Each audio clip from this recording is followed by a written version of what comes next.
Merci à tous d'être venus. Je vais donc exposer un petit peu ce que Kentika on a choisi de faire au niveau de l'utilisation de l'intelligence artificielle. C'est un sujet que vous avez un petit peu entendu déjà probablement sur la journée et vous allez entendre parler pas mal.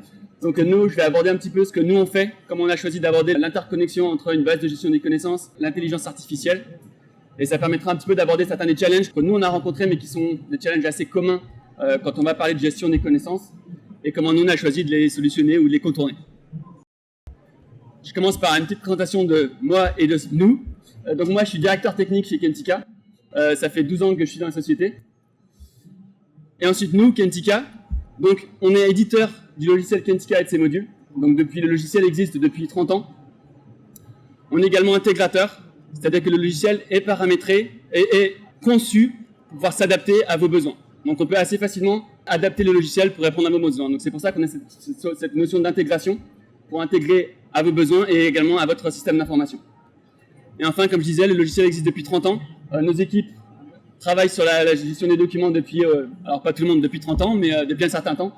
Et du coup, on a aussi une certaine expertise là-dedans qui nous permet de conseiller vraiment tout le parcours, toutes les problématiques de gestion des connaissances.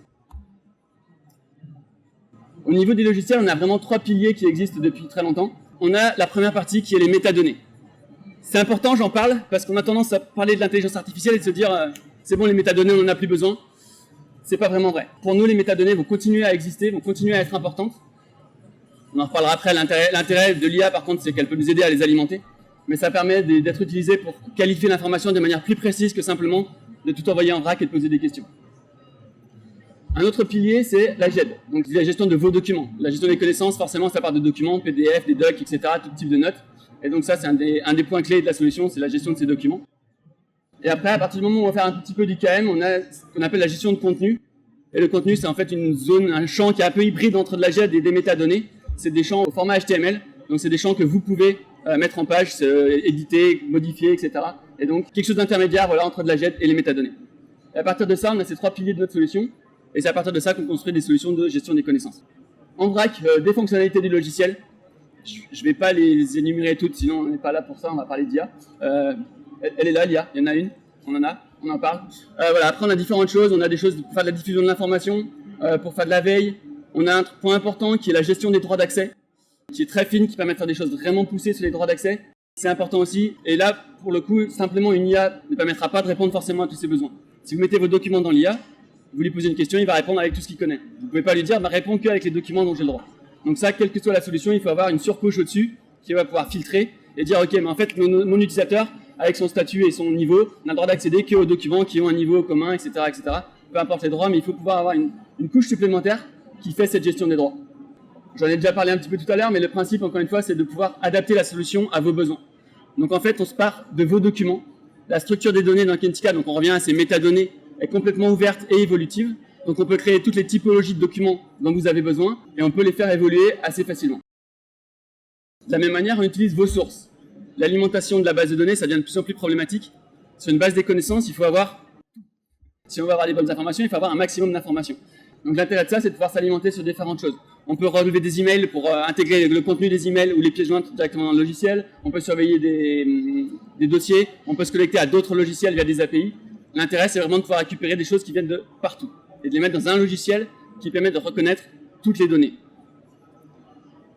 On a aussi la notion de référentiel. Donc, on utilise aussi vos référentiels métiers. Alors, on appelle ça un thésaurus, un plan de classement, des listes d'autorité. C'est différentes terminologies qui regroupent finalement une notion similaire et qui, elle aussi, va rester encore d'actualité, qui permet de s'assurer que vous avez un vocabulaire métier qui est commun sur tous vos différents documents et qui, après, peut être utilisé pour retrouver vos documents.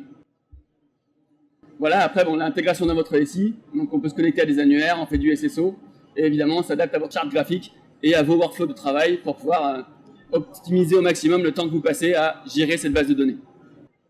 En vrac, des références qu'on a, on a des clients qui sont très variés, on a des grands comptes, des institutions, on a des collectivités locales, des organisations professionnelles, des associations.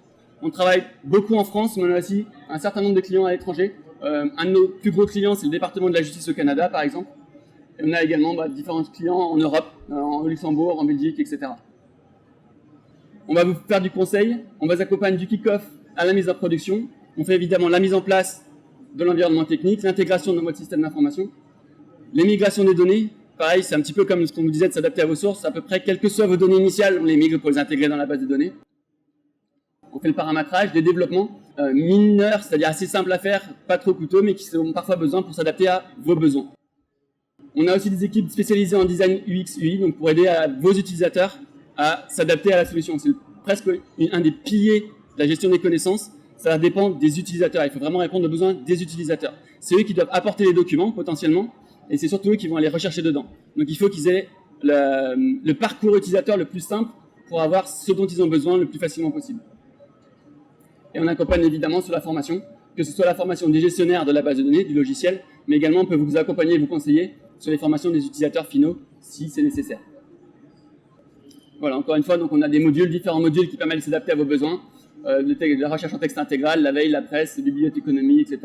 On peut avoir dans la même base la gestion de la veille, la gestion d'une bibliothèque, donc avec les emprunts et les abonnements, la gestion du workflow, des travaux en équipe, mais on n'est pas obligé, vous choisissez ce dont vous avez besoin. Voilà, ça c'était pour nous. Maintenant, on va arriver sur le sujet principal. Donc, l'intelligence artificielle et Kensika. Je vais aborder ici 3 pans sur l'intelligence artificielle. Il y a les choses qu'on fait depuis déjà 2-3 ans.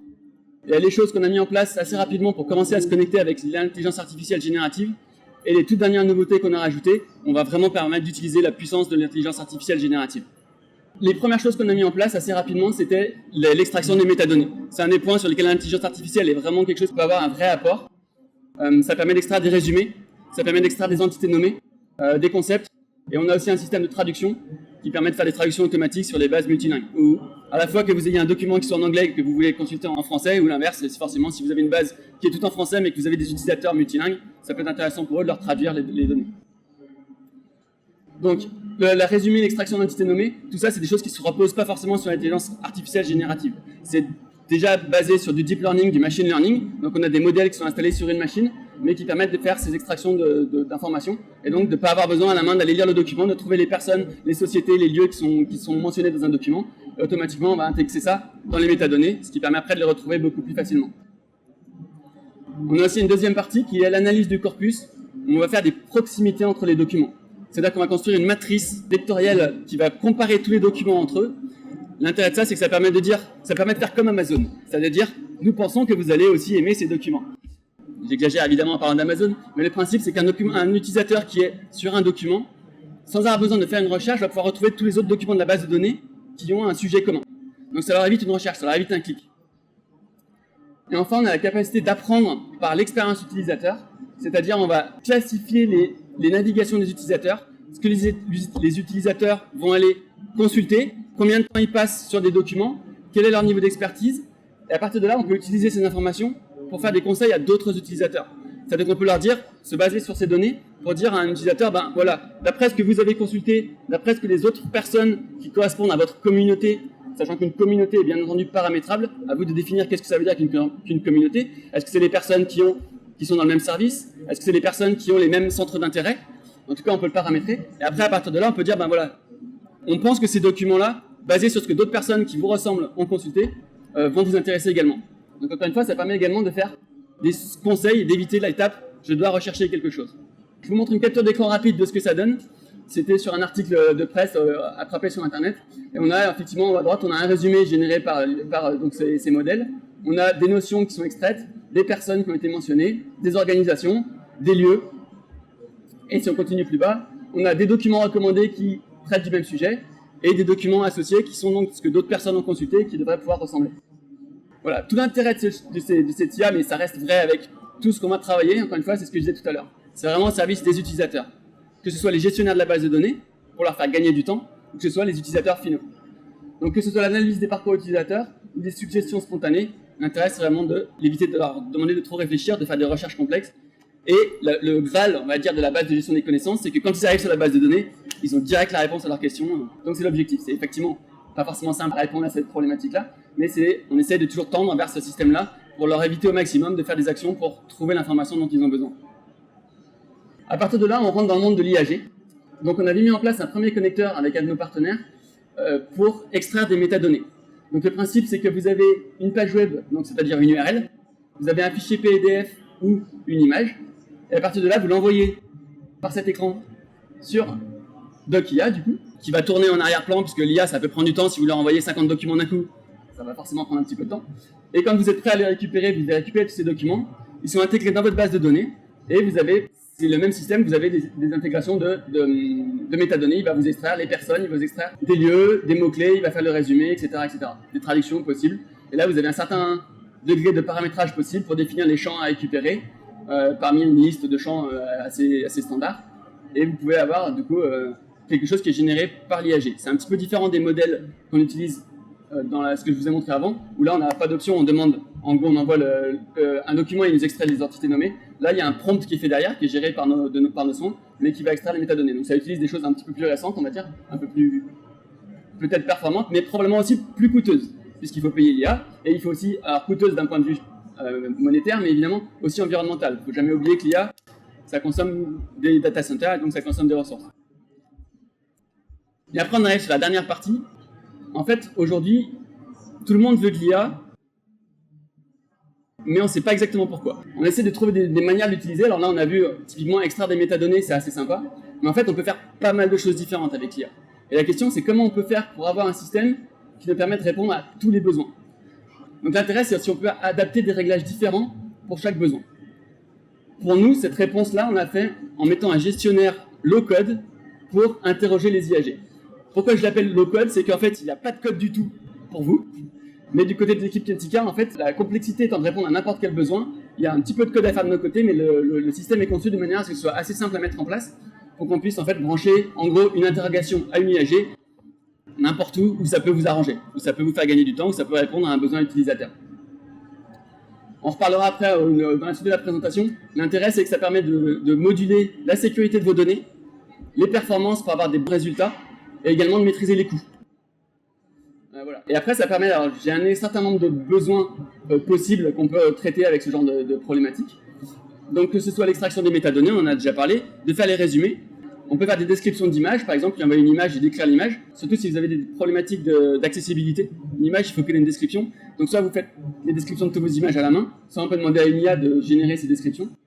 On peut analyser les recherches pour simplifier la recherche. On peut faire une recherche en langage naturel et la faire traduire par une IA en une équation de recherche qui sera comprise par votre logiciel de gestion des connaissances. On peut faire de la génération de contenu, évidemment, c'est une des choses pour lesquelles les IA génératives sont très bonnes. Et puis on peut probablement les utiliser aussi pour générer votre vocabulaire métier, votre référentiel, votre thésaurus. Si vous avez besoin de travailler dessus, on peut probablement demander à une IA d'analyser des documents ou de faire des suggestions pour améliorer votre thésaurus, donc pour améliorer l'indexation de vos données et améliorer les recherches dedans. Là, je vais vous faire un petit peu des exemples et donc une démo de ce qu'on a mis en place. Alors, je vais directement passer sur ma démo. Hop. Alors, pour commencer, je rappelle, je précise, cet écran-là, c'est un écran de paramétrage. C'est quelque chose qui est à destination des gestionnaires du logiciel. Le principe, c'est de générer des conversations en IA. Par exemple, je veux une fonction qui me permet de générer un résumé. Donc, j'ai discuté avec les équipes de Kentika, on a mis en place le bout de code qui va bien pour générer le résumé là où vous voulez, je vous montrerai un exemple juste après. Le principe, c'est que vous choisissez une API, c'est-à-dire que c'est vous qui choisissez en fonction de ce que vous voulez faire, à quelle IA vous voulez vous connecter. Vous choisissez l'API, vous choisissez le modèle que vous voulez utiliser, et ensuite vous gérez vos prompts. C'est-à-dire que là, j'ai généralement un résumé en une phrase, c'est un peu court pour une base de connaissances, c'est bien pour être visuel pour documentation. Donc en une phrase, et je demande de le mettre dans la langue de mon document. J'ai une fonction qui me permet de tester mon prompt ici. Hop. Donc je lui mets un fichier, alors j'ai pris des exemples, hop. C'est un PDF que j'ai récupéré sur internet, transformé en PDF. J'envoie le fichier qui est donc transféré à l'IA, qui réfléchit, voilà. Et il me fait mon résumé. Okay. Ça c'est classique, j'apporte pas grand chose par rapport à toutes les fonctions que je vous ai montrées avant. Là il y a un intérêt, c'est que vous avez la main sur le prompt. Par exemple, admettons que vous êtes sur une base qui fait de la veille environnementale. Vous pouvez donner des précisions à votre prompt, c'est-à-dire que vous pouvez enregistrer des choses en plus. Vous pouvez lui dire, ok, donc là, je parle à mon modèle, c'est dans mon prompt. Je lui dis, tu es chargé de veille écologique. Lorsque tu calcules un résumé, privilégie les informations ayant trait à l'environnement. Je ne suis pas personnellement chargé de veille, donc il y a probablement moyen de faire un bien meilleur prompt que ça, mais ça permet de donner l'exemple. On voit que si j'envoie cette même requête à mon IA, il réfléchit, et il m'envoie à peu près la même chose en début. Par contre, on voit qu'il y a sur la fin, il donne des informations un peu plus poussées sur typiquement la gestion de capture de CO2 et des émissions de gaz. Donc le résumé, en fait, sur une IAG, il faut vraiment travailler son prompt. Ce qui veut dire que sur une base qui va avoir une orientation, par exemple, vous pouvez gérer vos propres prompts. Ça veut dire aussi sur la taille. Si vous voulez gérer des résumés de 500 mots, c'est vous qui gérez ça au niveau de votre prompt. Au passage, quand vous faites des tests, ils vous donnent aussi des informations sur le coût, entre guillemets. Alors, ceux qui connaissent, vous connaisserez. Ceux qui ne connaissent pas, en gros, l'IA, elle transforme tout en token et à la fin, il vous facture au nombre de prompts utilisés. Donc, ça va vous permettre d'avoir une petite un aperçu de ce que chaque requête va vous coûter. L'intérêt de ça, après, évidemment, c'est on peut aller, quand j'intègre un fichier, j'ai branché ma fonction d'extraction de résumé, il réfléchit, voilà. Et là, j'ai mon résumé, sur lequel c'est moi, en tant que développeur, qui ai décidé de rajouter à la fin un texte qui dit, pour prévenir mes utilisateurs, le résumé a été généré par une intelligence artificielle. Donc là, on est allé, nous, Kentika, en arrière-plan, mon serveur est allé chercher l'URL en question, il a extrait le texte, et il a envoyé ça à l'IA avec le prompt que je lui avais défini. Donc ça veut dire que vous avez la main pour définir votre prompt pour qu'il vous génère les résumés dont vous avez besoin. Je reviens au passage sur le choix des IA. Comme je vous montrais tout à l'heure, on a le choix entre différents fournisseurs d'IA et différents modèles. Alors je vous remonte rapidement. Ici en bas, je génère, je ne vais pas vous montrer toutes mes clés d'IA, mais vous pouvez choisir, définir différents connecteurs avec différentes IA. Ici dans ma base de démo, j'en ai défini une avec ChatGPT, une avec Mistral, une avec les IA qui sont fournies par OVH. Dans les options, je peux en mettre vers Claude et autres.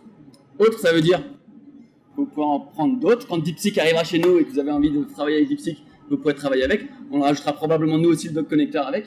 Mais, plus important, si vous avez une IA en interne, vous pouvez aussi vous connecter sur votre IA interne. L'intérêt de ça, c'est que ça vous permet de contrôler deux choses. La confidentialité de vos données. C'est à vous de choisir si vous préférez les envoyer aux Américains, à une société française, Mistral, mais qui a un petit peu d'intérêt américain, et puis qui récupère vos données et qui dit qu'il ne va pas les utiliser pour entraîner ses modèles, mais qui ne dit pas qu'elle ne va pas en faire autre chose. Voilà. Je ne sais pas, hein, peut-être, mais voilà. C'est vraiment à vous de choisir, on vous laisse le choix là-dessus. Et pareil, si vous voulez utiliser une IA en interne, ça vous permet de garantir que les données ne sortent pas. Parce qu'il faut se rappeler, l'IAG, quand on envoie tout, on envoie le prompt, on envoie le document. On lui demande de faire un résumé, on lui envoie le document pour qu'il puisse le résumer. Ça vous permet aussi de contrôler les coûts en fonction du choix du modèle. Encore une fois, je vous remontre là-dessus. Sur mes conversations, je peux choisir une IA différente pour chaque fonction. Je peux choisir un modèle différent pour chaque fonction. Au niveau des modèles, c'est pareil. Les modèles n'ont pas le même prix. Si vous utilisez chez Mistral, si vous utilisez un Mistral large, ce sera plus cher que le Mistral small. Donc ça veut dire que pour vos fonctions, c'est à vous de choisir entre celui qui fonctionne le mieux et idéalement qui coûte le moins cher. Donc ça vous permet de contrôler vos coûts. Et puis évidemment d'optimiser les résultats, c'est ce que je viens de dire, en choisissant les modèles ou même l'IA. Parce que le dernier modèle de ChatGPT, sur certaines fonctionnalités, n'aura peut-être pas des résultats aussi bons que le dernier modèle de Mistral. C'est un peu le problème, ils ne sont pas en train de dire pareil, ils ont différentes manières de fonctionner. Donc c'est vous qui allez devoir tâtonner, essayer, pour trouver celui qui répondra le mieux aux besoins. Ça, c'était la première partie. Vous pouvez adapter vos prompts à votre base. On peut aller plus loin que ça. Mon exemple sur extraction de mots-clés. Alors c'est le même principe. Là, c'est fait pour être visuel au niveau de la démo ici, pour documentation. Je lui demande de me donner 5 mots-clés et je lui demande de les formater histoire qu'ils soient jolis à voir sur ma présentation. Voilà, donc là, il me reçoit 5 mots-clés de mon document, PDF, etc. Parfait, très bien. Maintenant, je vais lui modifier un peu son prompt. J'ai un système de variables. C'est-à-dire que là, je lui rajoute un prompt qui dit « Tu es gestionnaire de veille sur les thèmes avec une variable ». Et je lui dis « Oriente ta réponse pour prendre en compte ces thèmes ». Dans mon système de test, je peux lui donner différents thèmes. Voilà, politique, France, écologie. Et si j'envoie ma requête, donc là, en fait, ce que Kentika a fait, c'est qu'il a modifié le prompt. J'ai envoyé « Tu es gestionnaire de veille sur les thèmes politique, France, écologie, oriente ta réponse, etc. etc. » Et on voit que les mots-clés sont pas... Les premiers sont les mêmes, ce qui a du sens, puisque le document reste quand même le même concept. Mais on voit que là, il nous a inclus un nom d'un ministre français. J'ai dit que j'étais intéressé sur la France, donc il a inclus des mots différents. Là où ça devient intéressant, c'est qu'ici, évidemment, on est sur l'interface de test, mais au niveau du programme, c'est vous qui définissez lors de la conception du besoin comment on va intégrer ces thèmes. Ça veut dire qu'on peut les intégrer en fonction des thèmes que l'utilisateur a choisis. Ces thèmes à lui, les thèmes sur lesquels il travaille, les thèmes sur lesquels il fait de la veille, par exemple, ou dans n'importe quel concept, on peut remplacer ces variables par n'importe quelle information qu'on a dans la base de données. Donc ça permet d'avoir des prompts qui sont contextuels et qui vont s'adapter. Donc pour préciser encore plus les informations et pour avoir des informations de plus en plus ciblées et qui correspondent vraiment aux besoins. Et après, on peut aller encore plus loin. C'est-à-dire que ces variables peuvent être un prompt utilisateur. La problématique des prompts, pour ceux qui ont déjà un peu travaillé et essayé de jouer avec ChatGPT, c'est qu'il faut les travailler. J'avais vu il n'y a pas longtemps un webinaire où il disait qu'un IAG, c'est comme un stagiaire. Il faut lui donner toutes les informations. Tout le monde n'est pas... Alors typiquement, voilà, le prompt, ça s'appelle du prompt engineering. Il faut vraiment les travailler, ces prompts. Tout le monde n'a pas forcément les compétences ou les connaissances pour faire des prompts qui soient propres. L'intérêt d'avoir un système hybride comme ça, c'est qu'on peut aider l'utilisateur. Alors là, je vais faire l'inverse. Je vais vous montrer d'abord le fonctionnement. Alors, je vais changer. Hop, je vais aller sur des bases de connaissances. J'ai branché ça dans cette base uniquement sur les blogs. Alors, je vous montrais tout à l'heure, on a la gestion de contenu, donc il y a une zone qui me permet de saisir du texte. Et j'ai rajouté une fonction ici qui me permet de générer un plan. Donc je demande à mon utilisateur, vas-y, décris-moi le sujet sur lequel tu veux écrire, sujet d'ailleurs, sur lequel je dois écrire un rapport. Donc mon utilisateur arrive, hop. Là, je vais écrire un rapport sur l'impact des IAG, c'est la génération de rapport. On envoie ça à, je ne sais plus ce que j'ai paramétré, si c'est ChatGPT, Mistral ou autre. Et il m'envoie un plan avec impact des IAG, machin, une introduction, des sous-titres. Et mon utilisateur n'a plus qu'à se mettre au travail et rédiger son rapport. Comme ça, c'est relativement simple. L'utilisateur explique ce qu'il a fait, ce qu'il veut faire. Il dit, je veux faire mon rapport sur tel sujet. Derrière, pour avoir quelque chose comme ça, en vrai, moi, en tant que paramètre que gestionnaire de ma base de données, j'ai déjà préparé mon prompt. Je lui ai déjà envoyé des informations. Je lui ai dit de générer un plan pour la demande, mais pas générer tout le rapport. Je lui ai dit d'utiliser les bonnes classes HTML pour que mon plan soit formaté selon la charte du reste du site. Je lui ai dit de ne mettre que les titres parce que je veux que mon utilisateur rédige mon rapport en l'occurrence. Mon besoin, c'est que on ne génère pas tout en IA. Donc je lui ai dit de ne faire que les titres. Je lui demande combien je veux de titres par niveau, histoire qu'il ne me fasse pas des rapports de 40 titres. Et voilà, je lui dis de me mettre une ligne vide pour que l'utilisateur ait déjà l'emplacement pour pouvoir aller taper ces différents chapitres. Et voilà, donc ça permet de cadrer un petit peu les prompts. Ça a différents intérêts, ça. D'une part, pour l'utilisateur, il n'y a pas à se poser les questions d'avoir fait tout ça. Vous pouvez avoir fait les tests avant, regarder ce que ça donne et avoir pré-paramétré tout ça. Et d'autre part, ça permet de cadrer. Si dans votre structure, où vous travaillez, vous n'avez pas le droit d'utiliser ChatGPT parce qu'on ne veut pas que les utilisateurs commencent à travailler uniquement avec des documents générés par IA, par exemple, là, ça permet de cadrer. On peut dire, ok, ça permet d'avoir un plan, ça permet de te donner des idées, mais tout le reste du texte, il va falloir travailler manuellement dessus. Donc vous pouvez limiter vraiment ce pourquoi c'est utilisé. Il y a ça d'un côté, et d'autre part, ce que je n'ai pas montré ici, mais vous avez vu un petit peu par à coup. Tout à l'heure, j'ai fait le branchement du résumé, je l'ai fait que par article. En fait, toutes les fonctions sont branchées en fonction du besoin. On peut tout à fait décider qu'on donne accès à cette fonction de génération qui va à des utilisateurs particuliers qui ont certains droits, etc. Donc l'avantage de passer par une autre solution plutôt que de dire allez-y, allez sur ChatGPT, vous avez vos solutions, c'est qu'on peut vraiment contrôler par quoi elles sont utilisées. Outre le fait de contrôler à qui on envoie les données, en plus vous pouvez contrôler à qui on propose ces fonctions d'IA.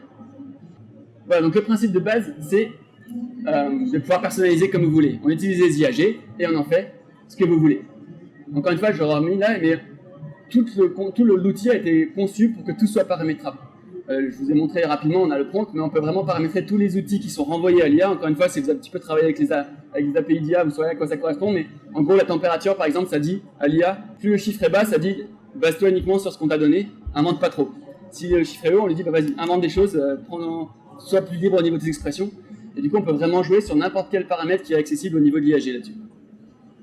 Ça, c'était du coup, on a fait le travail relativement facile en fait. C'est-à-dire qu'on a branché de l'IA dans un logiciel de gestion des connaissances. Le besoin, c'est l'identification, la difficulté, pardon, ça va être l'identification des besoins.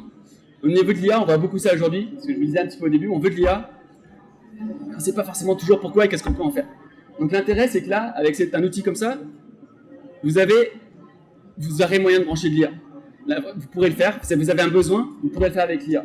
Maintenant, il faut pouvoir arriver à identifier quels sont vos besoins. Je vous disais là, nous, mettre en place une fonction d'IA, de notre côté dev, on va dire, côté équipe Kenska, en une demi-journée, on met une fonction. J'ai mis une demi-journée pour être là, dans la base de démo, les 3 fonctions que je vous ai montrées, ça m'a pris une demi-journée pour brancher les 3, dire on fait un résumé, dire on va chercher les choses, etc. Donc ça, c'est pas très compliqué de notre côté. Après, vous aurez probablement du travail pour trouver votre prompt, pour jouer avec, pour dire ok, alors tu fais ça, ok, ah oui, mais si je fais ça, j'ai un cas, il va me renvoyer le truc. Là, dans mes exemples, vous avez vu que je demandais une langue, de mettre la langue dans la langue de la question, parce que quand j'ai joué avec pour paramétrer ça, pour préparer, j'ai commencé à lui faire des questions en français, il me répondait en anglais. Je fais, okay, ça va pas, donc il faut lui dire. Donc vous pourrez jouer avec, paramétrer, une fois que c'est bon, vous enregistrez, Et toutes les fonctions futures utiliseront ce même prompt et vous n'aurez plus besoin de vous en occuper. Alors probablement pendant quelques mois initialement, vous allez avoir le cas particulier auquel vous n'avez pas pensé et donc il faudra venir rajouter des choses dans votre prompt. Mais avec le temps, du coup, vous n'avez plus besoin de revenir dessus à chaque fois. Peut-être que dans 6 mois, Mistral va sortir un nouveau modèle qui sera plus performant. Là, il faudra peut-être de votre côté aller vérifier et dire « Ah, mais en fait, ça se trouve, maintenant, ça marche mieux. » Et donc, de temps en temps, aller revérifier que vos fonctionnalités marchent toujours bien ou que vous ne pourriez pas les optimiser encore plus en changeant votre modèle, par exemple.